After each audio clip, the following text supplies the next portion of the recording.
like just bam, random forward smash. And now here we are. That random forward smash has brought us to winners finals. Jakal versus Justinbyleth. This one's going to be exciting. How Justin can, you know, air and air. It's going to be a toss up because if he ends up, if he doesn't stuff out Jakal's nair, he loses it. You know, he misses his flight on United Nair lines, and he has to book a new one. Try to make arrangements, but the biggest thing is like, oh, actually, we're seeing the Steve. We're not seeing the Byleth. I was just about to talk about, like, you know, how big, you know, Byleth up tilt could also be a factor in this matchup, and Byleth down tilt. Well, I mean, the Steve up tilt is still just as impactful. It's certainly a move they were going to be seeing a healthy amount of.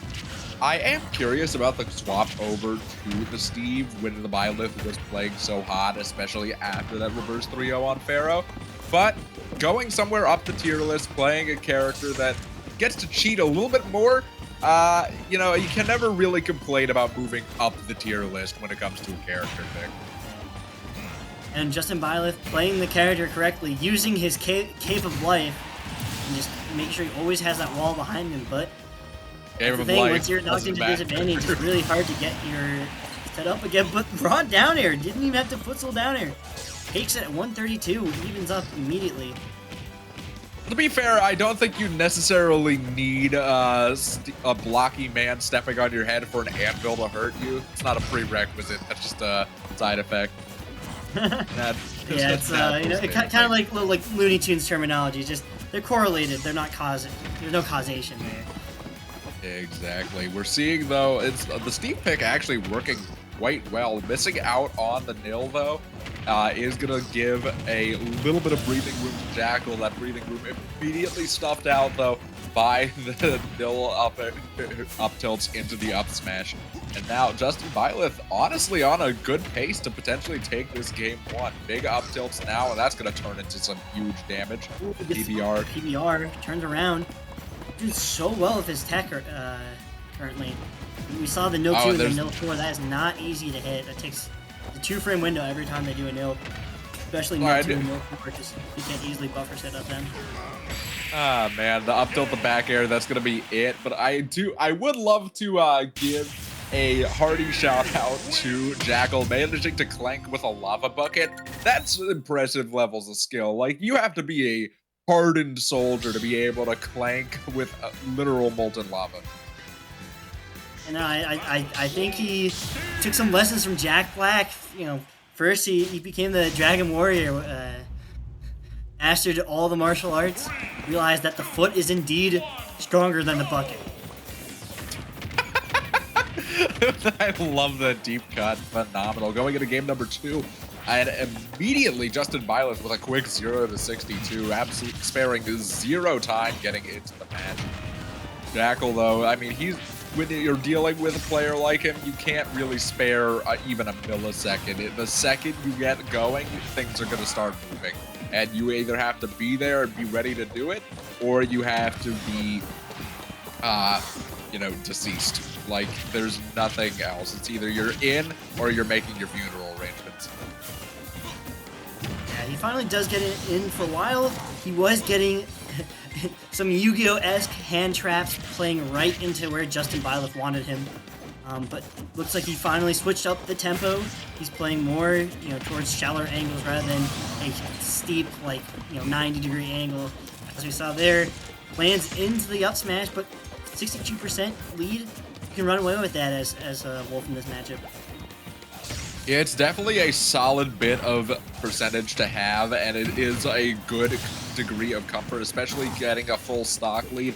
But you can never rest your laurels against Steve, especially one at Justinbyleth's level that's not going to be dropping a lot of these combos. Like, if you get up tilted here, your stock is already halfway over. You get up tilted again, and it's basically as good as gone.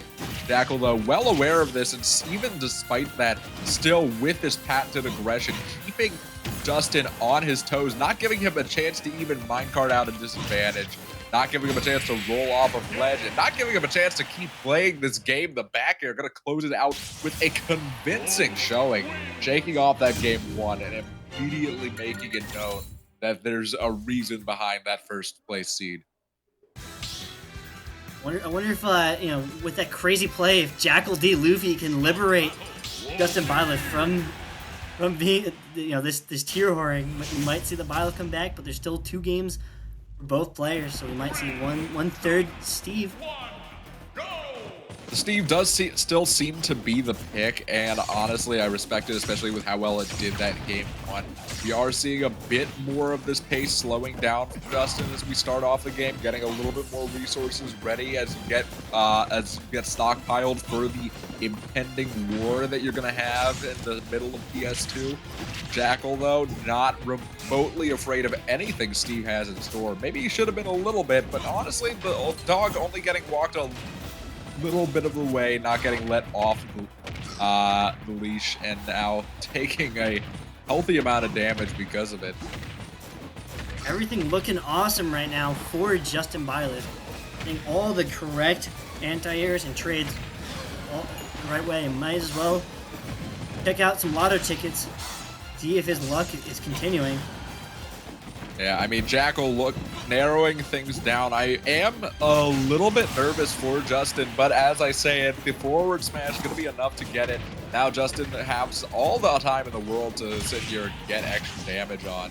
And by all the time in the world, I mean until Jackal starts tossing out these reflectors on the down airs. That could be devastating if Justin's ever caught lacking with that. A huge auto cancel there. He fastballed that bear too, and it still auto cancels. He's able to immediately keep his offense going. But Jackal not getting shaken up. So his patented up smash, spinning clutch, evening it up. The up throw fair. He's really trying to play into get Justinbyleth to immediately side B out of disadvantage, but Justin's just waiting that extra half second, and it's really paying off because if he pulled the trigger a little bit too early, he would have lost his stock multiple times over already. Yeah, Justin, though, all over this advantage state and completely locking things down. Also pushing Justinbyleth off of the crafting table, stalling out that diamond just even for a second. Just even for that 10% can be a game-changing amount of time to not have diamond online. Now, the advantage state persisting. You got to be extremely careful. Justin, though, has 0 resources. I just noticed looking down at that resource bar. He's not had a chance to breathe. Jackal has not been letting him do any sort of mining, and he's not going to be letting Justin sit around cozy. He still has to be playing constantly on his toes and even trying to get back to neutral. That forward smash, the omniscient force that it is, the omnipresent Wolf's Claw coming in to swoop that game away. Telling Justinbyleth to talk to the hand, stonewalling him in disadvantage. So many options covered. We saw like an untrue fair bear. He just went for it because he knew he had the DI in ready. Very good awareness coming out from Jackal. Yeah, I love the catch off of the tech as well, just reading the hard drift in and being on top of the disadvantage state. We are going to see the swap over to the Byleth. We're going to be pivoting a little bit down the tier list and a bit more into the realm of the namesake Byleth pick. I am curious to see how this goes. I do know that the Byleth, from what I remember of the set not too long ago, was doing a great job at catching a lot of aggression, especially aggression coming out from Barrow. We'll see what it's able to do if these strong approaches from Jackal.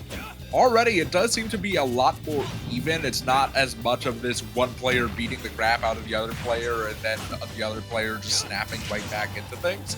It's been a lot more of an even back and forth. Yeah. Another thing he has is it can be a little bit more trickier with the tether. You can tether stalls, you can delay the tether, you can do slow repels, instant repels.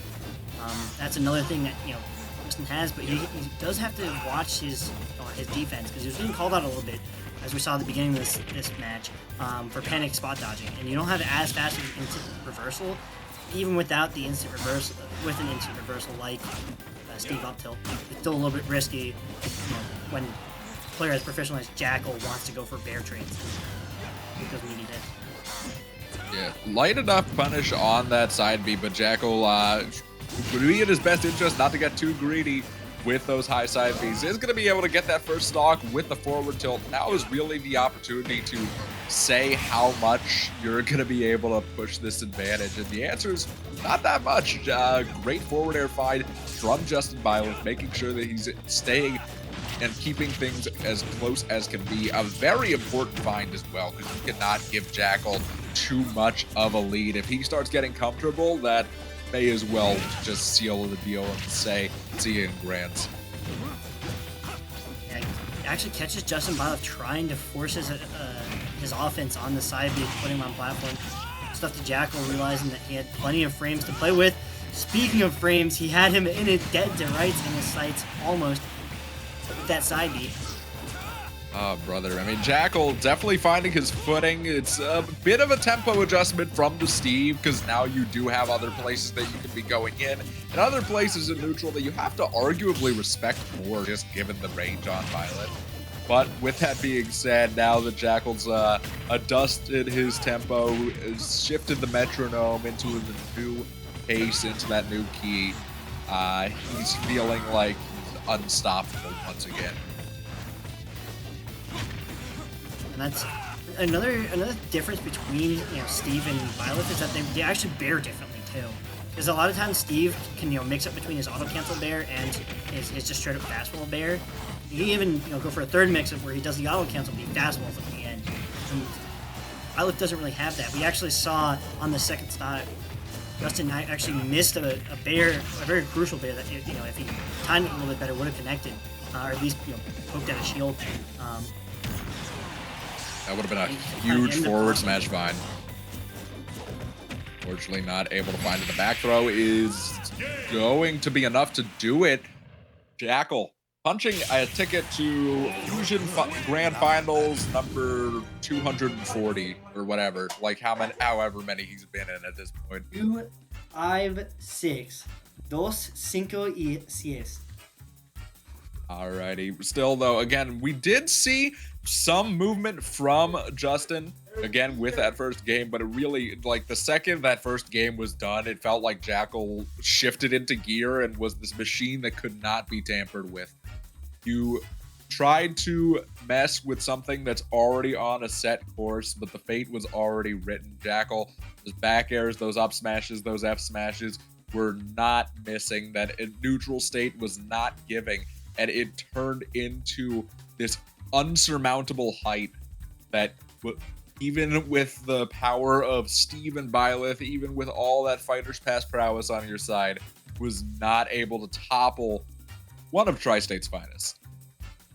I still think that shimmy on the forward throw with the dash in, dash back to get to immediately know that, like, as soon as Justinbyleth sees the dash and he's gonna oh, I can try to reversal off of this and just punish the ingrained human habit that is irrespective of both player and character. It's just such a natural reaction to, like, if you spend any time with reversal because it's strong, because 90% of the characters have a crazy reversal game.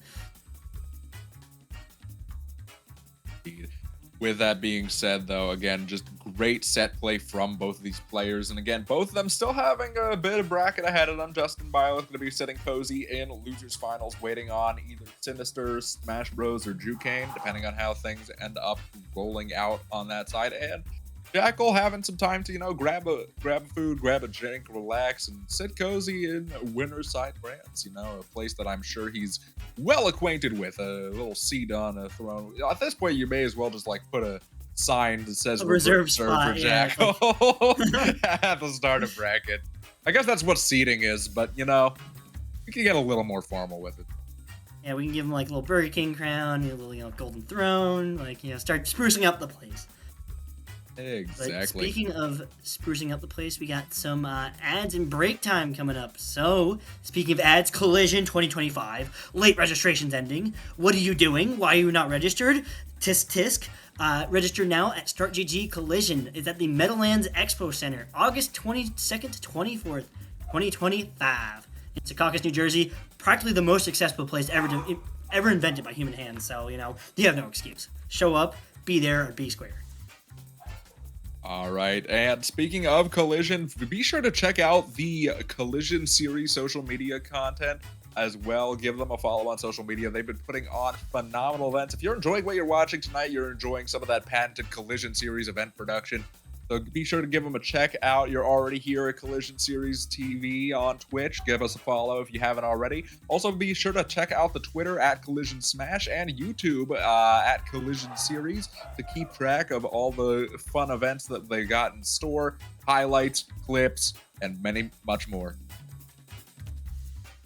And obviously, the tournament you're staring at right now, we have Fusion, the quintessential tri-state local, especially the Jersey local. It's hosted every Monday from the doors open at 6. Brackets tend to start around 7, run till about 11.